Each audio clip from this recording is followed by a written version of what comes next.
अब जहाँ तक ताल्लुक है पाकिस्तान का और चाइना का, ये तो हम सब जानते हैं जब से मोदी सरकार आई है, सबसे पहली बार ये हुआ है इंडिपेंडेंस के बाद कि आज हमारे दोनों बॉर्डर जो हैं वो लाइव हैं। दोनों के दोनों बॉर्डर, ऐसे पहले कभी नहीं हुआ। फिर हमने ऑपरेशन सिंदूर में, जैसे आपने बताया, और इस बात को मैं पहले भी बहुत देर से दोहरा रहा हूँ और मैं ये भी बता रहा हूँ कि देखिए, जब हमने 370 हटाया था तब से चीन और पाकिस्तान ने ट्रेनिंग बहुत ज़्यादा शुरू कर दी थी। मैं तब से बोल रहा हूँ कि आप पाकिस्तान से लड़ाई नहीं कर रहे हैं, आप वन फ्रंट रीइंफोर्स्ड वॉर लड़ेंगे। इसका मतलब चीन उसकी पूरी मदद करेगा बिना हाथ दिखाए हुए। वही हमने ऑपरेशन सिंदूर में देखा। 4 दिन में स्पेस की कैपेबिलिटीज और भी बहुत कैपेबिलिटीज है जिसमें उन्होंने पूरा उनका साथ दिया। अब ये कहना कि 80% जो है वो हथियार आता है उनके पास, ये बेबुनियाद बात है।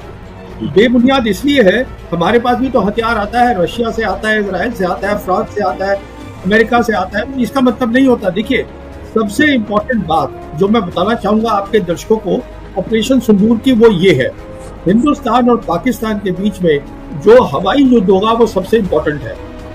और उस हवाई युद्ध में हमने देखा 2 बातें हुई। पहली बात, उनके जो पायलट्स थे उन्होंने अच्छी क्षमता दिखाई।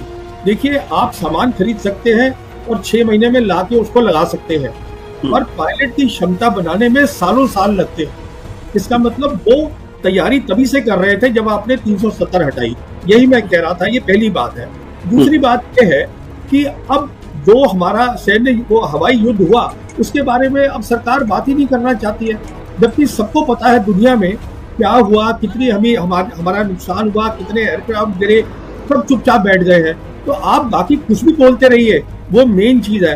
तो कहने का मतलब ये है, अगर यहाँ पे कोई समझ रहा है हमने अच्छा किया ऑपरेशन सिंदूर में, तो मैं उससे सहमत नहीं हूँ। अब आइए, आपने दूसरी बात रखी दलाई लामा की। देखिए, दलाई लामा एक बहुत ही सेंसिटिव सब्जेक्ट है चाइना के लिए। मैं आपको ये बताना चाहता हूँ कि, और ये मैं इसलिए बता रहा हूँ आपके दर्शकों को, कि जो पहले यूएस प्रेसिडेंट थे जो बाइडेन, उन्होंने जून 2023 को एक इंटरव्यू दिया था CNN को, फरीद ज़कारिया को। उसमें उन्होंने ये कहा था, और बहुत जरूरी बात है, कि चीन जो है वो एक्सपेंशनिस्ट नहीं है, वो जाके कहीं पर मिलिट्री ये मतलब दुनिया पे कब्जा नहीं करना चाहता है, पर जो वो कहता है हमारा है वो उसको लेगा।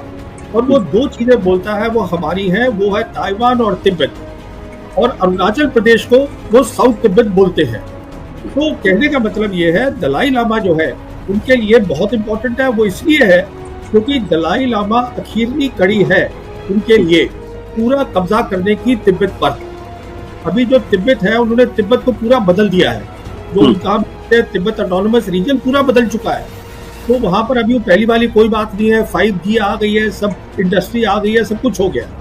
अभी जो लास्ट कड़ी है वो दलाई लामा है। अब दलाई लामा जब ये बोलता है कि मैं तय करूंगा कि मेरा रीइंकार्नेशन कैसे होगा, मैं का मतलब मेरा जो ट्रस्ट है वो तय करेगा। जी। तो कहने का मतलब ये है कि ये चीन को एक्सेप्टेबल नहीं है, क्योंकि चीन के हिसाब से अरुणाचल प्रदेश जो है वो साउथ तिब्बत है, वो कंसोलिडेट करेगा पहले अपनी पोजीशन तिब्बत में, कि ये दलाई लामा जब चले जाते हैं दुनिया से उसके बाद वो तय करेंगे।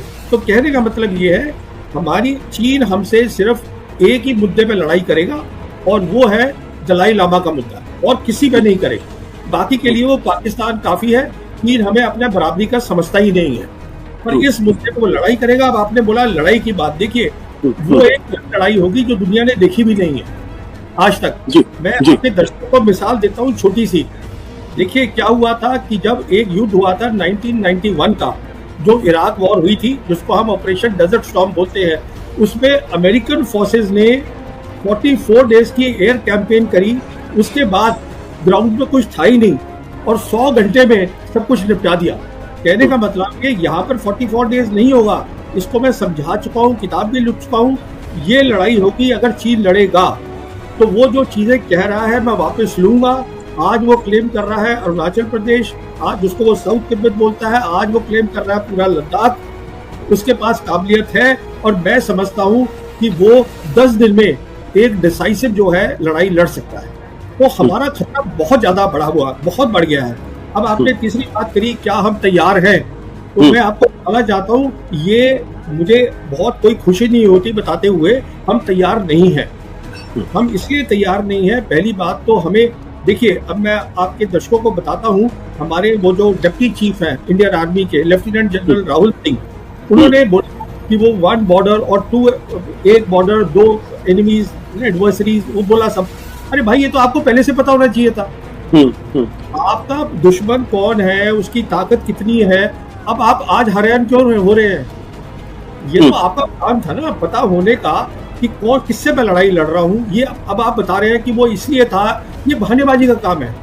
कहने का मतलब ये है कि आपको ये पता होना चाहिए, अगर आप प्रोफेशनल फौज है, मेरा दुश्मन कौन है, उसकी काबिलियत क्या है, मेरी काबिलियत क्या है, क्या मैं उसके साथ लड़ाई कर सकता हूँ। तो कहने का मतलब ये है, जो ऑपरेशन सिंदूर था, अगर आप देखिए ध्यान से, तो वो तो लड़ाई थी ही नहीं। क्योंकि अगर आप अपनी सेना को ये बोल रहे हैं, एयरफोर्स को, कि साहब आप नॉन मिलिट्री टारगेट पे हिट करेंगे, नॉन मिलिट्री टारगेट, जो आपकी मिलिट्री की सबसे बड़ी ताकत है एयरफोर्स, उसको आप बोलते हैं नॉन मिलिट्री टारगेट लगाइए। उधर से हमारे एक है वो नेवी के एडवाइजर इंडोनेशिया में, वो जो कैप्टन है एक शिव कुमार, उनका फिर बयान आया कि साहब वो जो एयरफोर्स है, उनको बताया गया था, हमारा इसलिए नुकसान हुआ कि आप एयर डिफेंस पे भी नहीं मारेंगे, आप मिलिट्री इंस्टॉलेशन पे नहीं मारेंगे, सिर्फ नॉन मिलिट्री पे करेंगे। किसी भी एयरफोर्स के अफसर को पता है, जब आप हवाई की लड़ाई करते हैं, सबसे पहले एयर डिफेंस सिस्टम जो होता है दुश्मन का, उसको अटैक करते हैं, क्योंकि उससे सबसे बड़ा खतरा होता है। अगर ये आप हिदायत दे रहे हैं, तो आप लड़ाई कर ही कहाँ रहे हैं? तो ना तो आपके पास लड़ाई आप करना चाहते हैं, आप उसके बाद आप फौरन बोल रहे हैं कि हम एस्केलेशन नहीं चाहते। अरे बाबा, अगर आप दूसरे मुल्क में घुस के उनके अंदर मिसाइल फेंकेंगे, तो वो क्या रिटेलिएट नहीं करेंगे? सोचने की बात है।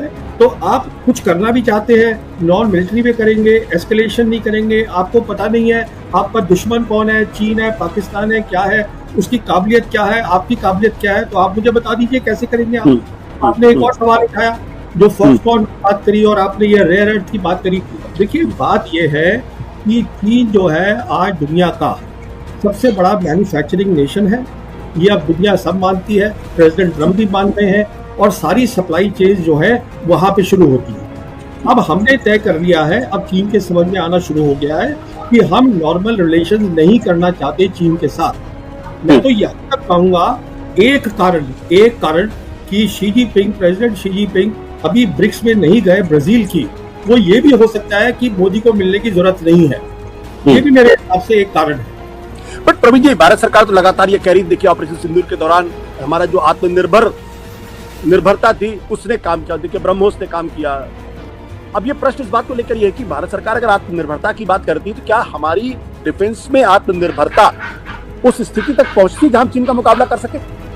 आप चीन को तो बिल्कुल ही छोड़ दीजिए, चीन एक अलग क्लास पे है। आपने बात करी ब्रह्मोस की, प्लीज आप ये बात समझिएगा, ब्रह्मोस आपका सिस्टम नहीं है। ब्रह्मोस एक जॉइंट सिस्टम है, और उसकी जो इंपॉर्टेंट कंपोनेंट्स में आज भी रशिया से आते हैं। S-400 जो है वो रशियन सिस्टम है। जो आपका आकाश है, जिसकी बारे में बात हो रही है, मैं आपको ये बताना चाहता हूँ, ये आकाश वो प्रोजेक्ट है जो 1984 में अब्दुल कलाम ने और prime minister Mrs Indira Gandhi ने as part of the missile programme उसको किया था। तो ये इसका जो फ्रेमवर्क और जो सोच है, मैं सिर्फ ये बताना चाहता हूँ, वो